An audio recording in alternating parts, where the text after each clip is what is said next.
Hey everybody, it's Mrs. Worrell here. This is my first attempt at doing a flipped lesson using Screencast-O-Matic. And so what we're going to be doing is you're going to be hearing my voice and watching my PowerPoint to learn. And if there's a spot within the lesson that you want to pause or re-listen to, you can do that. Because in a normal lesson when I'm teaching in front of the classroom, you can't really put a pause button on me. But using this flipped lesson, you can do that and even rewind and see what I said before that. So here it goes. I'm going to be teaching you about persuasive writing introductions. And there's 3 different types that I think are good for 4th graders. The first one would be using questions or series of questions. You can also tell a short story that's related to your topic. Or the third, create a frightening or a beautiful snapshot. We're good at those snapshots, so I think number 3 would be a good choice for many of you. You must remember, however, that every introduction needs to end with your thesis statement. And your thesis statement, like we talked about before when we did our persuasive writing maps, always starts off with, "Today I'm going to try to persuade you." You want to make sure you have that word try in there.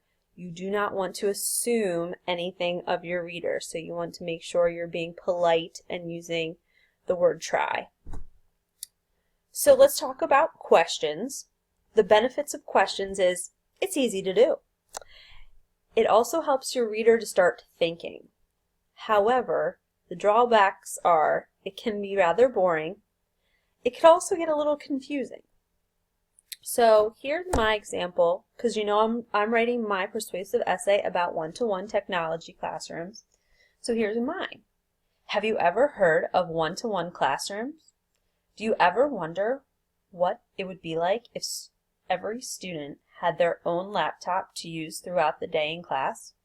Can you imagine how motivated the students would be to collaborate, think critically, use creativity, and communicate with others? Today, I'm going to try to persuade you to allow the Daniel Boone Area School District to become a one-to-one laptop or iPad school in the near future. Notice I did make a few errors. I noticed that I need to go back and fix that. Make sure you're rereading. And notice I also included the thesis statement last. You should do the same. The second way of doing a good introduction for persuasive writing would be to tell a brief story. It brings the reader into your world and gives them a sense what it would be like, but some drawbacks are that the story could get a little long and turn into a narrative instead of being a persuasive piece, so you want to stay focused. Don't overdo the story. For my one-to-one persuasive essay, I might not use tell a story for mine, but if I had to, this is what I would use. If you have ever visited Mrs. Worrell's classroom, you would know the amount of technology we use on a daily basis to keep us engaged in learning. Just a few weeks ago, the students wrote short commercials and recorded them in front of a green screen. The intelligent boys and girls compiled their videos using an iPad app with little adult supervision to create amazing and entertaining videos. This is just one example of how technology has touched the students of Daniel Boone. Today I'm going to try to persuade you to allow the Daniel Boone Area School District to become a one-to-one laptop or iPad school in the near future. Now the third way would be creating a snapshot. There's some major benefits of this. You can really pull at the emotions of your reader, and you guys are already great at snapshots. Warning though is that if you're creating a positive scene, make sure it stays positive. Or if you're creating a negative scene, make sure it stays negative. For example, if I'm doing one-to-one laptops, I would create an amazing scene of what it's like with one-to-one laptops. Or if I'm doing negative, I would create an awful scene of what it's like without the laptops. Let me show you how I did that. Imagine the bored students attempting to learn at Daniel Boone while reading out of books from 1990 and scrounging to find a pencil that's long enough to write their persuasive essays. Imagine the teachers using expo markers on the board to teach their Go Math lesson. Zzz, yawning. Is it 3:05 yet? This is what the scene would be like if we do not have one-to-one technology classrooms. You wouldn't want that, would you? Today I'm going to try to persuade you, and I went through my thesis. Notice how I use onomatopoeia.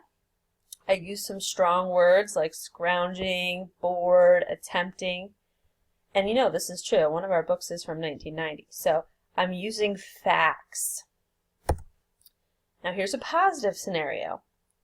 Imagine a classroom with collaboration, creativity, critical thinking, and communication happening right before your eyes. Students are highly engaged in learning skills you never thought possible for kids this age. Imagine the happiness being exuded from every single student's being. This is what you can expect when Daniel Boone's classrooms become one-to-one. Today I'm going to try to persuade you to allow the Daniel Boone Area School District to become one-to-one laptop or iPad schools in the near future. So, this one makes you feel all happy inside and makes you really want to do what I'm persuading.